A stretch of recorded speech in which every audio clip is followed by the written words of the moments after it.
প্রেত পক্ষ এখানে স্বাভাবিক একটি বিভ্রম। ঘটনা পাঠিয়েছে ঋতুরাজ সিংহ এবং ঋতুরাজ প্রথম আমাদের প্রেতপক্ষ চ্যানেলে ঘটনা পাঠাচ্ছে। ঋতুরাজ এই ঘটনা তারই এক বন্ধুর দিদার থেকে শুনেছিল। ঘটনার সময়কাল 1982।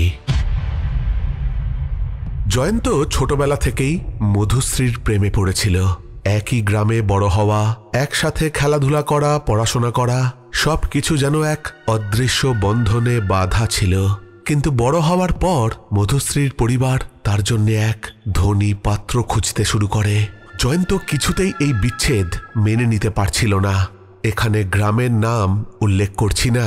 গ্রামের এক বৃদ্ধ কাকা, যার নাম ধীরেন, জয়ন্তকে ডেকে বলে, কিরে, তোর মধুশ্রীকে তো হারাতে হবে। ওদের বাড়ি থেকে তো ওর জন্যে পাত্র দেখছে। জয়ন্ত ধীরেন কাকাকে জড়িয়ে ধরে আর কাঁদতে থাকে। এই বৃদ্ধ ধীরেন কাকা জয়ন্তকে খুবই ভালোবাসত। কিন্তু এই ধীরেন কাকা কিন্তু জয়ন্তর নিজের কাকা নয়, মুখে বলা কাকা। তো এই ধীরেন কাকাকেই জয়ন্ত কেঁদে কেটে বলে, আমি মধুশ্রীকে ছাড়া বাঁচতে পারবো না, আমি মরে যাব। তখন সেই ধীরেন কাকা উত্তরে জয়ন্তকে বলে, তুই যদি সত্যি মধুশ্রীকে পেতে চাস তবে একটাই পথ আছে। জয়ন্ত ধীরেন কাকাকে জিজ্ঞাসা করে, কি পথ কাকা? ধীরেন কাকা বলে, মধুশ্রীকে পেতে হলে কালা জাদুর সাহায্য নিতে হবে। তবে সাবধান, এই পথে পা রাখলে আর ফিরে আসতে পারবি না। জয়ন্ত এই কথা শুনে ধীরেন কাকাকে বলে, কাকা তুমি কি বলছো? ধীরেন কাকা বলে, যদি আমার কথা না শুনিস তাহলে তোর প্রেমকে ভুলে যা। জয়ন্ত প্রথমে দ্বিধায় ছিল, কিন্তু প্রেমের জ্বালায় সে সিদ্ধান্ত নিয়ে ফেলল যে কোনো মূল্যে মধুশ্রীকে সে নিজের করবে। এক রাতে সে গ্রামের পাশের শ্মশানে গেল। সেখানে এক তান্ত্রিক বাস করত। সেই তান্ত্রিকের নাম চণ্ডীদাস তান্ত্রিক। এই তান্ত্রিক বাবাজি ধীরেন কাকার চেনা। ধীরেন কাকাই জয়ন্তকে পরামর্শ দিয়েছিল এই চণ্ডীদাস তান্ত্রিকের সাথে কথা বলতে। চণ্ডীদাস জয়ন্তর মুখের কথা শোনার পর তার দিকে তাকিয়ে এক রহস্যময় হাসি হাসল আর বলল, তুই যদি সত্যি ওকে পেতে চাস তবে একটা কঠিন পরীক্ষার মধ্যে দিয়ে যেতে হবে। জয়ন্ত সব কিছুতে রাজি। নির্দিষ্ট দিনে চণ্ডীদাস তান্ত্রিক জয়ন্তকে শ্মশানে ডেকে পাঠালো। জয়ন্ত শ্মশানে যেতে সেই তান্ত্রিক জয়ন্তকে এক বিশেষ মন্ত্র শেখালো, যার নির্দিষ্ট কৌশলে উচ্চারণ করলে মধুশ্রী ধীরে ধীরে তার হয়ে যাবে। তবে শুধু সেই মন্ত্র পড়লেই হবে না, তার জন্য দরকার বিশেষ কিছু উপকরণ। একটা পেঁচার পালক, একটা মৃতপ্রায় নিম গাছের শেকড় আর মধুশ্রীর ব্যবহৃত কোনো একটা জিনিস। জয়ন্ত সেই উপকরণ সংগ্রহ করতে শুরু করল, কিন্তু প্রতিটা জিনিস সংগ্রহ করতে গিয়ে সে অদ্ভুত সব ঘটনার সম্মুখীন হতে থাকল। এক রাতে এসে গ্রামের সংলগ্ন জঙ্গলে পেঁচার পালক সংগ্রহ করতে যায়। জঙ্গলের গভীরে গিয়ে জয়ন্ত দেখতে পায় একটি গাছের ডালে একটি পেঁচা বসে আছে। সে পেঁচাটির দিকে গুলতি তাক করল। পেঁচাটিকে ঘায়েল করা ছাড়া তার কোনো উপায় নেই। কিন্তু সেই পেঁচাটির কাছে আসতেই যে ঘটনাটা ঘটল তার সাথে, সেটার জন্য সে একেবারেই প্রস্তুত ছিল না। গাছের ডালে বসে থাকা সেই পেঁচাটির চোখ রক্তবর্ণ হয়ে উঠল আর সে এক অশরীরী কণ্ঠে বলে উঠল, ফিরে যা, না হলে তোর সর্বনাশ। কিন্তু জয়ন্ত পিছু হটেনি। সে পেঁচাটিকে উদ্দেশ্য করে বলল, আমি তোমাকে মারতে চাই না, আমার একটা পালক লাগবে শুধু। মোহের বশে জয়ন্ত ভুলেই গিয়েছিল যে পেঁচাটি তার কথা কি বুঝতে পারবে। জয়ন্ত দেখতে পেল পেঁচাটির গা থেকে একটি পালক নিচে ঝরে পড়ে আর সেই পালকই জয়ন্ত সংগ্রহ করে নিয়ে আসে। মৃতপ্রায় নিম গাছের শেকড় জোগাড় করতে চণ্ডীদাস তান্ত্রিক জয়ন্তকে সাহায্য করেছিল। মাঝরাতের পর নির্দিষ্ট সেই গাছের তলায় গিয়ে জয়ন্ত যখন শেকড় সংগ্রহ করবে, তখন সেই নিম গাছের ওপর থেকে এক খনা গলায় কেউ তাকে বলে ওঠে, ফিরে যা, না হলে তোর সর্বনাশ হবে। কিন্তু জয়ন্ত সেই শেকড় নিয়েই বাড়ি ফেরে। অবশেষে সে মধুশ্রীর বাড়িতে গিয়ে তার ওড়না চুরি করে। সময়টা ছিল মধ্যরাত।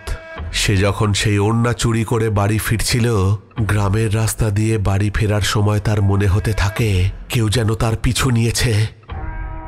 সে পেছন দিকে তাকিয়ে বারবার দেখতে থাকে, কিন্তু কাউকেই দেখতে পায় না।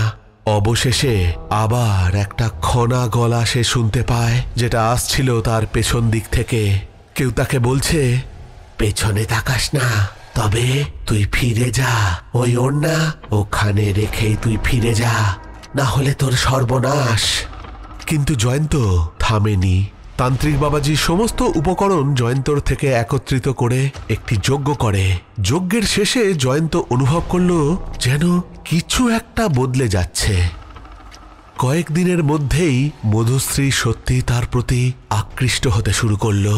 মধুশ্রী তার বাড়ির মানা তোয়াক্কা না করে জয়ন্তর সাথে বাড়িতে দেখা করতে আসে। তার চোখে ছিল এক অদ্ভুত নেশা। সে জয়ন্তকে এসে বলে, আমি তোমারই, আমি তোমাকেই বিয়ে করব, আমি বাড়ির দেখা পাত্রের সাথে বিয়ে করব না। তান্ত্রিকের পরামর্শে মধুশ্রী আর জয়ন্ত লুকিয়ে গ্রামের এক মন্দিরে বিয়ে করে নেয়। তবে বিয়ের ঠিক 1 সপ্তাহ পর থেকে শুরু হয় অদ্ভুত সব ঘটনা। মাঝরাতে মধুশ্রী একা একা বসে কার সাথে কথা বলে। আয়নার সামনে দাঁড়িয়ে সে অদ্ভুত মুখ করে হাসতে থাকে, আর তারপরেই মাঝে মাঝেই তার মুখ বিকৃত হয়ে যায়। একদিন জয়ন্ত মাঝরাতের দিকে হঠাৎ করেই যখন ঘুমটা ভেঙে যায়, সে উঠে দেখে মধুশ্রী তার পাশে শুয়ে নেই। সে তাড়াতাড়ি বাড়ি থেকে বেরিয়ে বাড়ির উঠোনে গিয়ে দেখে মধুশ্রী উঠোনে দাঁড়িয়ে আছে, আর তারই সামনে পড়ে আছে এক নরকঙ্কাল। কোথা থেকে এলো এই নরকঙ্কাল জয়ন্ত ঠাহর করতে পারে না। সে মধুশ্রীকে হাত ধরে টেনে নিয়ে ঘরে চলে আসে, কিন্তু পরের দিন সকালে তার উঠোনে সেই কঙ্কালটিকে পড়ে থাকতে দেখা যায় না। সেটি উধাও হয়ে গেছে। এই সব ঘটনা ঘটতে দেখে জয়ন্ত আতঙ্কে ছুটল তান্ত্রিকের কাছে। কিন্তু চণ্ডীদাস তান্ত্রিক গম্ভীর স্বরে বলে উঠল, তুই যা করেছিস তার মূল্য তো দিতে হবে নাকি? মধুশ্রী আর সাধারণ মানুষ নেই, সে এক প্রেতাত্মার অধীনে চলে গেছে। জয়ন্ত তখন তান্ত্রিককে বলে, এরকমটা হবে বাবা, আপনি আগে বলেননি কেন? তান্ত্রিক বলে, আমার কাজ ছিল মধুশ্রীকে পাইয়ে দেওয়া, আমি সেটা করেছি। জয়ন্ত বুঝতে পারল সে যে শক্তির সঙ্গে খেলতে গিয়েছিল তা এখন তারই সর্বনাশ ডেকে আনছে। সে তান্ত্রিককে অনুরোধ করল কিছু একটা করার জন্যে, কিন্তু তান্ত্রিক বলল, এখন একটাই উপায়, যে আত্মাকে ডেকে আনা হয়েছে তাকে ফিরিয়ে দিতে হবে। এর জন্য করতে হবে আরেকটা যজ্ঞ, যা আরো ভয়ঙ্কর আর বিপজ্জনক। নির্দিষ্ট দিনে সেই যজ্ঞের দিন মধুশ্রীকে যখন সেই যজ্ঞের আগুনের সামনে বসানো হলো, সে এক অদ্ভুত রূপ নিল। তার চুল এলোমেলো, চোখ রক্তবর্ণ। সে তীব্র কণ্ঠে হেসে উঠল আর বলতে লাগলো, আমাকে ফিরিয়ে দেবে? আমি এখন তোমার সাথে চিরকাল থাকবো। যজ্ঞের মাধ্যমে শুরু হলো যেন এক ভয়ানক যুদ্ধ, যেখানে জয়ন্তকে নিজের ভালোবাসাকে বাঁচাতে হলে তাকেই হয়তো হারাতে হবে। তান্ত্রিকের নির্দেশে যখন যজ্ঞ শুরু হয়, সেই যজ্ঞের আগুনের শিখা দপ দপ করে জ্বলতে থাকলো। কিন্তু জয়ন্ত বুঝতে পারল যে তারা 3 জন ছাড়াও আরো কেউ একজন তাদের আশেপাশে রয়েছে। মধুশ্রী কিন্তু তখন পুরোপুরি এক দানবীয় রূপ নিয়েছে। তান্ত্রিক মন্ত্র উচ্চারণ শুরু করে, আর মধুশ্রী তীব্র চিৎকার করে বলে, না না, আমি যাব না, আমি ফিরে যাব না। তবে তান্ত্রিকের শক্তিশালী মন্ত্রের ফলে ধীরে ধীরে মধুশ্রীর শরীর থেকে এক কালো ধোঁয়া বেরিয়ে আসে, আর এক নারীর অবয়ব আকাশের দিকে উঠে যায়। মুহূর্তেই মধুশ্রী মাটিতে পড়ে যায়। সে জ্ঞান হারিয়েছে। রাতটা কোনো রকমে কাটলে তান্ত্রিক বাবাজি জয়ন্তকে বলে, মধুশ্রী আস্তে আস্তে সুস্থ হয়ে উঠবে ঠিকই, কিন্তু সে আর আগের মতো থাকবে না। কিন্তু তার মধ্যে যে কি পরিবর্তন হবে সেটা বলতে পারবো না। মধুশ্রী ধীরে ধীরে সুস্থ হয়ে উঠল, কিন্তু সত্যি সে আগের মতো হাসি খুশি থাকলো না। সে পাগলের মতো আচরণ করে আর এদিক ওদিক ঘুরে বেড়ায়। জয়ন্ত তাকে এদিক ওদিক থেকে ধরে নিয়ে আসে, কিন্তু সে পালিয়ে যায়। জয়ন্ত প্রচণ্ড একাকী হয়ে পড়েছিল। তার ভালোবাসা মধুশ্রীকে সে ফিরে পেলেও সত্যিকারের অর্থে সে মধুশ্রীকে হারিয়েছিল। এরপর আর 1 বছর মধুশ্রী বেঁচে ছিল। তারপর একদিন হঠাৎ করেই সে হৃদরোগে আক্রান্ত হয়ে মারা যায়। কালা জাদুর মাধ্যমে মধুশ্রীকে হাসিল করতে গিয়ে জয়ন্ত নিজের ভালোবাসাকে চিরতরে হারিয়ে ফেলেছিল।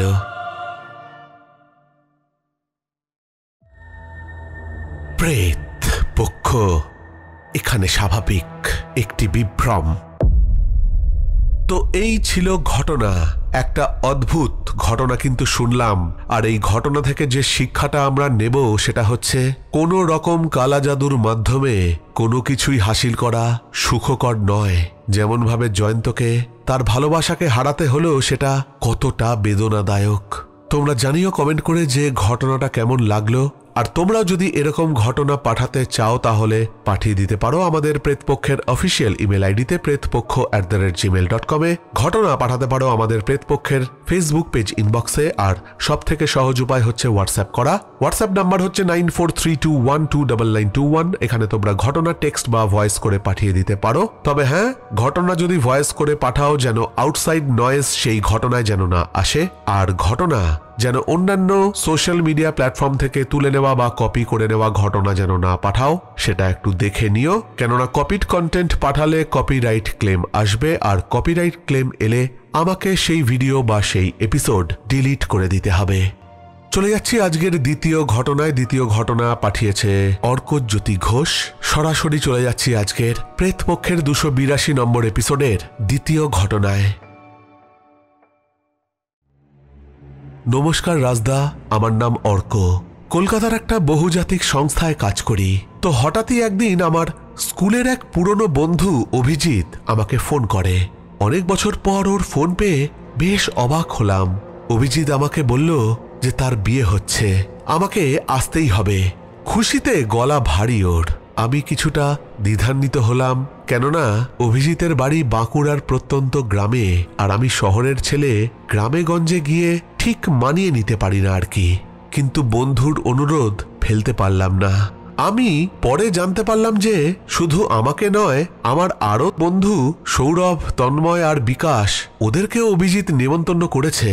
তাই আমরা ফোনাফুনি করে একত্র হয়ে একসঙ্গে রওনা দিলাম। গ্রামের পথ ক্রমশ নির্জন হয়ে এলো। সন্ধ্যা গড়িয়ে রাত নামতে শুরু করেছে। বাঁকুড়ার কাঁচা রাস্তা দিয়ে চলতে চলতে আমাদের গাড়ির চালক আচমকা বলল, স্যার, রাতের বেলা এদিকে কিছু কম লোকই থাকে মনে হয়। রাস্তায় দেখুন, একটাও লোক নেই। আমি বললাম, হ্যাঁ, গ্রামে গঞ্জে এরকমই হয়। তুমি তো গাড়ি চালাও, তোমার তো জানা কথা, একটু সাবধানে চালিও। ড্রাইভার বলল, এইসব রাস্তায় তেনাদেরও বাস থাকে। আমরা হাসাহাসি করলাম, কিন্তু মনে একটা অজানা আশঙ্কা দানা বাঁধতে লাগলো। অভিজিতের বাড়িতে পৌঁছে দেখি ওদের বাড়ির পরিবেশ যেন কেমন অদ্ভুত। তবে অভিজিতের বাড়ি দেখে মনে হচ্ছে না যে কোনো বিয়ে বাড়িতে এসছি আমরা। বিশাল পুরনো দোতলা বাড়ি, চারপাশে বড় বড় গাছ আর এক অস্বাভাবিক নীরবতা। যেদিন গিয়ে পৌঁছেছি তার পরের দিনই বিয়ে। অভিজিৎ আমাদেরকে জিজ্ঞাসা করলো, কি কেমন লাগছে বন্ধু? আমি বললাম, বেশ, বাড়িটা তোদের অনেকটা পুরনো জমিদার বাড়ির মতো। সৌরভও একই কথা বলল। ড্রাইভারের থাকার জায়গা অভিজিৎ করে দিয়েছিল, কেননা ড্রাইভার আমাদের সাথে 3 দিন থাকবে। আর আমাদের থাকার ব্যবস্থা করেছিল তাদের প্রধান বাড়ি থেকে বেরিয়ে আরেকটা ছোট্ট বাড়িতে।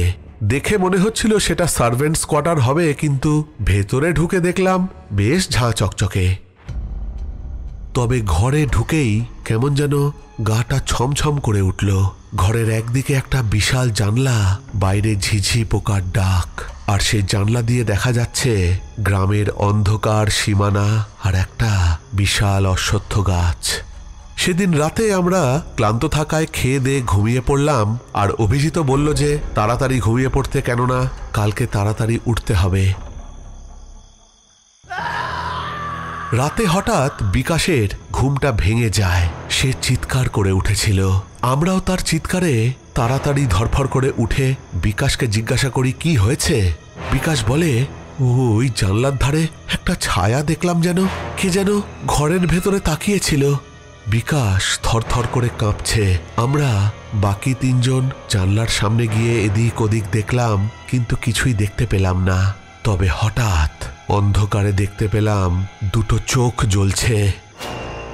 আমরা তিনজনই প্রচন্ড ভয় পেয়ে গেছি, আর মুখ দিয়ে একটা বীভৎস আওয়াজ করাতে একটা কুকুর লেজ গুটিয়ে কেউ কেউ করতে করতে উঠোনের অন্য প্রান্তে চলে গেল। আমরা বিকাশকে বললাম যে ওটা একটা কুকুর ছিল, কিন্তু আমার মন বলছে কিছু একটা ঠিক নেই। বিকাশকে সান্ত্বনা দিয়ে আমরা ঘুমিয়ে পড়ি। রাত তখন কটা জানি না। হঠাৎ আমার ঘুমটা ভেঙে যায়, আর আমার চোখ গিয়ে পড়ে সেই জানলার দিকে। আর আমি দেখতে পাই জানলার বাইরে দাঁড়িয়ে আছে এক নারী মূর্তি। আমি চিৎকার করে উঠলাম, কে কে ওখানে? নিমেষের মধ্যে সেই নারী অবয়ব কর্পূরের মতো মিলিয়ে গেল। আমার চিৎকারের আওয়াজে বাকি সবাই জেগে গিয়েছিল। কোনো রকমে গল্প করে রাতটা কাটিয়ে দিলাম। আসল রহস্যটা জানতে পেরেছিলাম পরের দিন, মানে অভিজিতের বিয়ের দিন। গ্রামবাসীদের মধ্যেই একজন বৃদ্ধ লোক আমাদের সাথে কিছুটা যেচেই আলাপ করলো আর জিজ্ঞাসা করলো আমরা কোথা থেকে আসছি। আমরা তাকে বললাম যে আমরা কলকাতা থেকে আসছি। তারপর সেই বৃদ্ধ লোকটি আমাদেরকে জিজ্ঞাসা করে যে রাতে আমরা কোথায় ছিলাম। আমরা বলি যে অভিজিৎ আমাদের জন্যে তাদেরই বাড়ির বাইরে যে ঘরগুলো রয়েছে সেখানেই থাকার ব্যবস্থা করে দিয়েছিল আমাদের। তখন সেই বৃদ্ধ ভদ্রলোক আমাদেরকে বলে, রাতে তোমরা কিছু দেখোনি? কোনো ছায়ামূর্তি বা অন্য কিছু? আমরা সেই বৃদ্ধ ভদ্রলোককে সত্যি কথাটাই বলেছিলাম। সেই বৃদ্ধ ভদ্রলোক আমাদেরকে যে কথাটা বলে সেটা শোনার জন্যে আমরা একেবারেই প্রস্তুত ছিলাম না। বৃদ্ধ বলে, কাউকে বলো না যেন, তবে তোমাদেরকে বলছি, তোমাদের এই বন্ধুর আগে একটা বিয়ে হয়েছিল। এটা তোমাদের বন্ধুর দ্বিতীয় বিয়ে।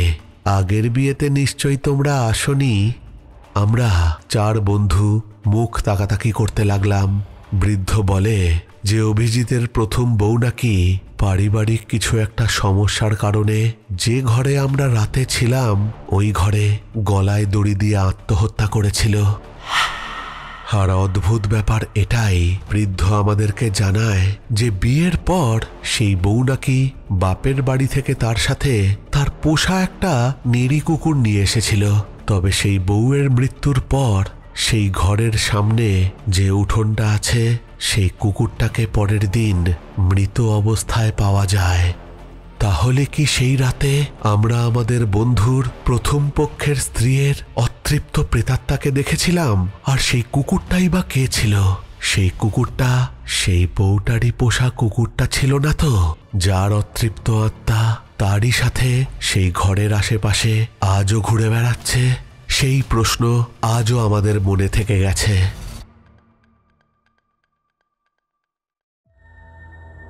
প্রেত পক্ষ এখানে স্বাভাবিক একটি বিভ্রম। অদ্ভুত অদ্ভুত একটা ঘটনা কিন্তু শুনে নিলাম। বন্ধুর বিয়েতে গিয়ে এরকম একটা ইনসিডেন্ট ঘটা সত্যি রোমহর্ষক। মানে ঘটনাটা যখন পড়ছিলাম ফিল করতে পারছিলাম যে কি ঘটছে। অন্ধকার রাত, গ্রামের বিয়ে, এরকম একটা বাড়ি, মানে স্পাইন চিলিং। দারুণ দারুণ ঘটনা। তোমরা অবশ্যই কমেন্ট করে জানাবে যে আজকের দুটো ঘটনার মধ্যে কোন ঘটনাটা তোমাদের সব থেকে বেশি ভালো লাগলো। আর প্রত্যেক সপ্তাহের মতো চলে যাচ্ছি এবার একটু শাউট আউটের দিকে। কমেন্ট করেছে রিঙ্কু চৌধুরী, শ্যাডো ওয়ারিয়ার, জয়া বণিক, মায়া সরকার, অমিত দুবে, রিয়া সর্দার, জিনিয়া সিং লিখেছে very scary and Assam incident, excellent presentation. Abhijit Bhowmik লিখেছে দাদা ভাই লাভ ইউ, আরো জিনের গল্প চাই। কমেন্ট করেছে অয়ন হালদার, সেলিম মোল্লা, ইসমাইল কমেডি, সুদেশনা সিনহা রয়, অন্তিম স্যাড মুভমেন্ট, নো ওয়ান লিখেছে আজকের ঘটনা একদমই আলাদা আর অনেকই মারাত্মক। এইরকম কুফরি কালামের ঘটনা আরো শুনতে চাই। খুবই দারুণ ঘটনা হয়েছে রাজদা, চালিয়ে যাও। কমেন্ট করেছে টুম্পা সহদেব, গীতা গোস্বামী, রিয়াদ মেহবুব, মামনি শ লিখেছে রাজদা ঘটনাটা অসাধারণ ছিল আর আমার জিনের ঘটনা শুনতে বেশ ভালো লাগে। কমেন্ট করেছে মোহাম্মদ মঞ্জু, মানব সাহা, তিথিস ব্লগ লিখেছে প্রথমেই ক্ষমা চেয়ে নিচ্ছি দাদা ভাই, সব এপিসোড শোনা হয় কিন্তু কমেন্ট করা হয় না, খুব ভালো লাগলো আজকের ঘটনা শুনে। কমেন্ট করেছে বাবাই দাস, লিখেছে যত দিন যাচ্ছে তত প্রেতপক্ষের ঘটনা আরো রোমাঞ্চকর হয়ে উঠছে, এমন একটা স্টোরি টেলার হিসেবে রাজদাকে পেয়ে প্রেতপক্ষ পরিবার সত্যিই গর্বিত। থ্যাংক ইউ বাবাই এত সুন্দর একটা কমেন্ট করার জন্যে। কমেন্ট করেছে অভি স্টুডিও, চুমকি ঘোষ, সৌমিত্র সর্দার আর আশিস কোলে। এই সব কটা কমেন্টই এসছে পোড়ো মসজিদের কুফরি কালাম পড়া ফকিরের আর ইফরিত জিনের ঘটনা প্রেতপক্ষের 280 নম্বর এপিসোডকে উদ্দেশ্য করে। তাহলে আজকের মতো এখানেই শেষ করছি, ফিরে আসবো পরের সপ্তাহে নতুন কোনো ঘটনা নিয়ে। ততক্ষণের জন্য তোমরা সকলে ভালো থেকো। Love you all, tata.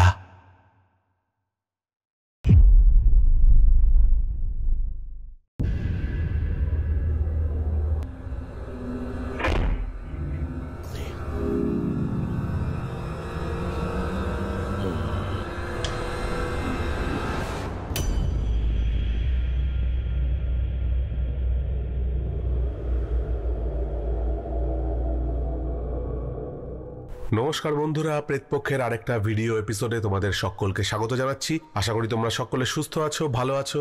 আগের সপ্তাহের যে ভিডিওগুলো আমি নিয়ে এসেছিলাম তোমরা সেই ভিডিওগুলো যথেষ্ট ভালোবাসা দিয়েছো, অনেকেই ভয় পেয়েছো, আমাকে কমেন্ট করে জানিয়েছো। তাই আশা করছি আজকেরও যে ভিডিওগুলো আমি নিয়ে এসেছি আশা করি তোমাদের ভয় পাওয়াবে। তাহলে এক ফোঁটাও দেরি না করে চলে যাচ্ছি আজকের প্রথম ভিডিও ক্লিপে। এক ভদ্রমহিলা নিজের বাড়িতে রয়েছেন, ঠিক তখনই এক ভয়ানক জিনিস ধরা পড়ে তার বাড়ির ক্যামেরায়। এই ভদ্রমহিলা তার নিজের 2 পোষা বেড়ালের সাথে থাকতেন। সেই বেড়াল দুটোর আচরণে তিনি মাঝে মাঝেই মজা করে বলতেন যে এরা হয়তো আগের জন্মে আমার সন্তান ছিল। মানে বুঝতেই পারা যাচ্ছে এই বেড়াল দুটোকে এই ভদ্রমহিলা সন্তান তুল্য ভালোবাসেন। তাই তিনি তার বাড়িতে একটা ক্যামেরা লাগান, যাতে তিনি যখন কাজে বেরোবেন তখন যাতে তাদের চোখের আড়াল না করতে হয়।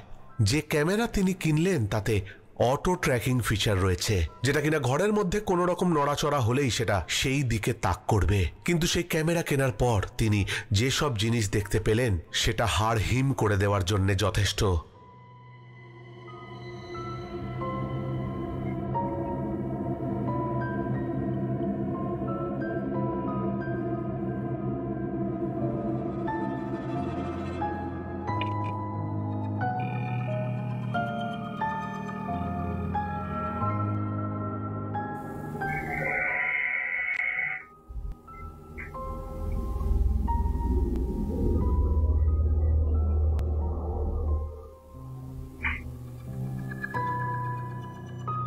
কিছু অদৃশ্য মুভমেন্ট এবং ভয়াবহ আওয়াজ ধরা পড়ে এই ক্যামেরায়, আর সেই ক্যামেরার মাইক্রোফোনে।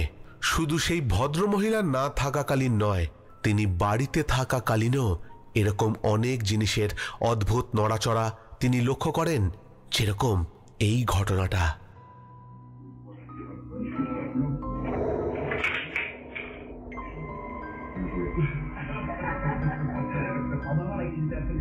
কিন্তু সব থেকে ভয়াবহ যেটা ঘটেছিল সেটা এবার দেখে নিই।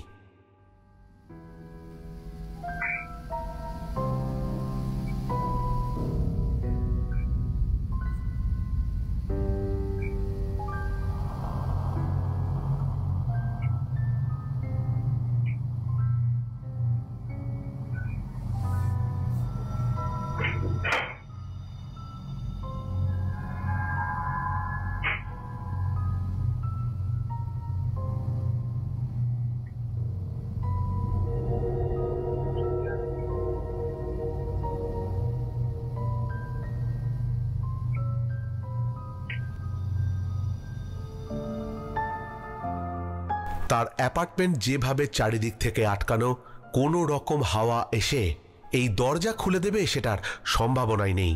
কিন্তু ব্যাপারটা হচ্ছে এই রকম জিনিস তার বাড়িতে আগে ঘটেনি।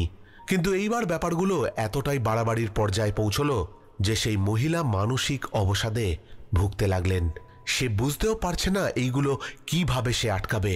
তিনি এই সব ঘটনার কথা কাউকেই জানান না, কিন্তু একদিনের ঘটনা তাকে অন্যদের জানাতে এবং তাদের সাহায্য নিতে বাধ্য করে।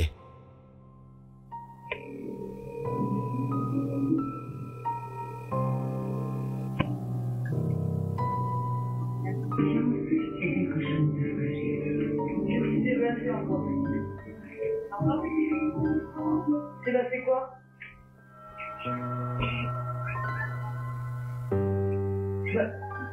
Stop, viens. Attends. Viens. Connard.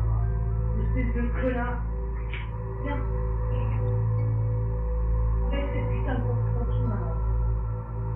Non, mon pipi. Viens. C'est moi. C'est moi, regarde. C'est moi. Regarde. Viens. C'est moi. T'inquiète pas. C'est rien. Hein?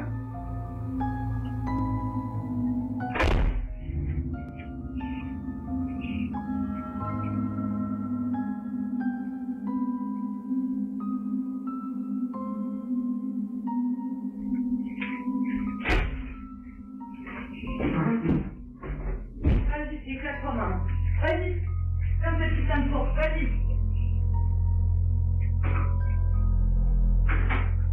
Connard, va. C'est rien, mon bébé. C'est rien, viens. C'est rien. Eh, c'est moi. N'aie pas peur. N'aie pas peur, c'est moi. Non. C'est rien, ma bébé. Viens. Tiens. Viens là. Viens.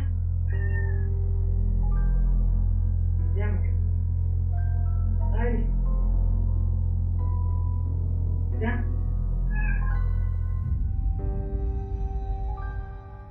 আমরা দেখতেই পেলাম তার বাড়ির দরজা নিজে থেকেই বন্ধ হয়ে যাচ্ছে, আর এও দেখলাম সেই ঘরে থাকা বেড়ালটা ভয় পালিয়ে বাইরে চলে এলো। এই অদ্ভুত ঘটনা তাদের বাড়িতে ঘটার পেছনে কি কারণ সেটা আজও অজানাই রয়ে গেছে। কেমন লাগলো ভিডিওটা? শুরুটা কি ভালো হলো? যদি এই ভিডিও দেখে ভয় পেয়ে থাকো বা ভালো লেগে থাকে অবশ্যই কমেন্ট করে জানাবে। বেশি দেরি করব না, চলে যাচ্ছি আজকের দ্বিতীয় ভিডিও ক্লিপে। একটি লোকের বাড়িতে নানান রকম প্যারানর্মাল ব্যাপার ঘটে যাচ্ছে। তার মধ্যে কিছু জিনিস সত্যি ভয় পাওয়ানোর মতো, যেমন তার ঘরের এই বিশাল আয়নাটা ক্র্যাক হয়ে যাওয়া। কিন্তু একদিন তার ক্যামেরায় যেটা ধরা পড়ল সেটা তার রাতের ঘুম কেড়ে নেওয়ার জন্যে যথেষ্ট ছিল।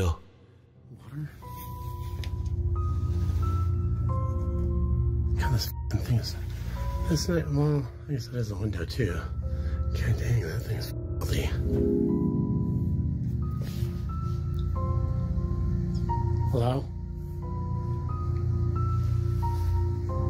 Hello? Oh, Jesus. দরজাটা খুলে গেল আর মনে হলো কেউ ঘরের ভেতরে এলো, কিন্তু কোথায় কে? কিন্তু এখানেই ব্যাপার থেমে থাকলো না। পরের দিন রাত্রে আবার তিনি তার ঘরে কারুর ঘোরাফেরা করার শব্দ পেতে থাকেন। তিনি ভিডিও তুলতে থাকেন। ঘটনাটা আগের রাতের সময় অনুযায়ী একই সময় ঘটতে শুরু করে, আর যেটা তার মোবাইল ক্যামেরায় ধরা পড়ে সেটা দেখে নাও।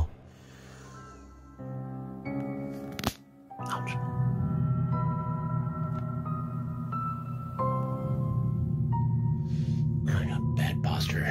We can fix that.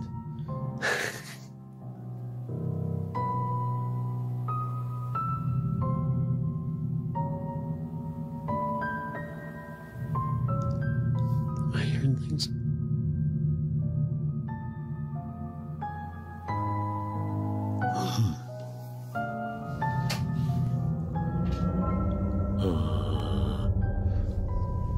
Fun. Fun. David. It's not funny, guys.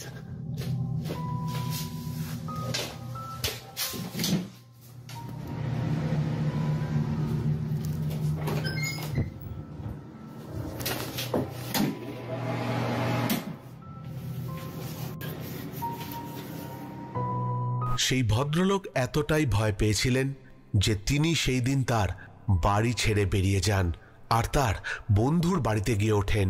তিনি তার বন্ধুকে সব ঘটনা জানান, কিন্তু রাতে বন্ধুর বাড়ির বেডরুমে যে ঘটনাটা ঘটে সেটা এবার দেখে নেবার পালা।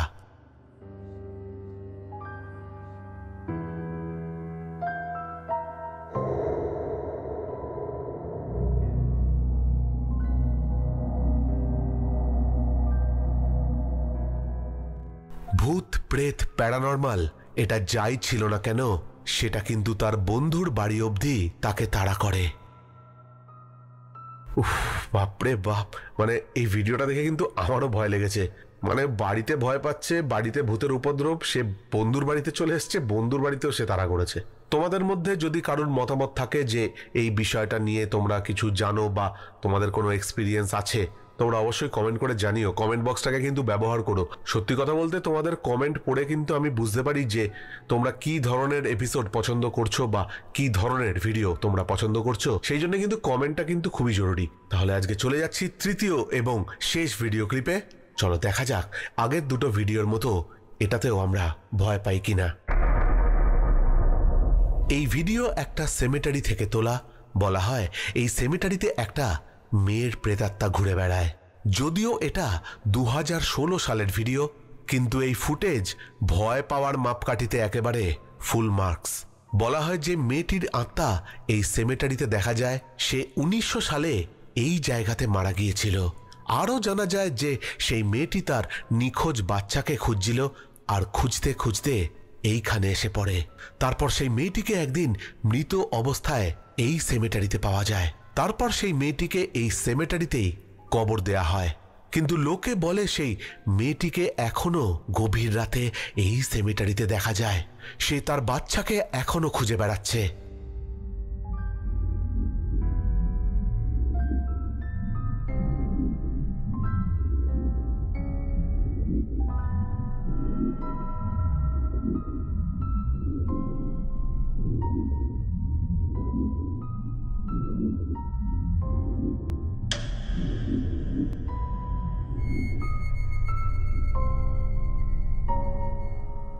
আমরা দেখলাম একটি মেয়ের অবয়ব এক দিক থেকে আরেক দিকে দৌড়ে চলে যাচ্ছে। এখানে বলে রাখি জায়গাটা কিন্তু ঘুটঘুটে অন্ধকার। যা আলো এখানে দেখা যাচ্ছে সেটা ড্রোনের নাইট ভিশন ক্যামেরার জন্যে। ক্যামেরায় সেই মেয়েটির প্রেতাত্মা ধরা পড়েছে, যাকে নিয়ে এখানকার লোক কথা বলে। তোমাদের কি মনে হয়? মতামত কমেন্ট করে জানিও। তাহলে আজকে এই 3টে ভিডিও ক্লিপ দিয়েই এপিসোডটা সাজিয়েছিলাম। আশা করি তোমাদের ভালো লেগেছে। তাহলে আজকের মতো তোমাদের থেকে বিদায় নিচ্ছি। ফিরে আসবো পরের সপ্তাহে নতুন ভিডিও নিয়ে। ততক্ষণের জন্য তোমরা সকলে ভালো থেকো। Love you all. টাটা।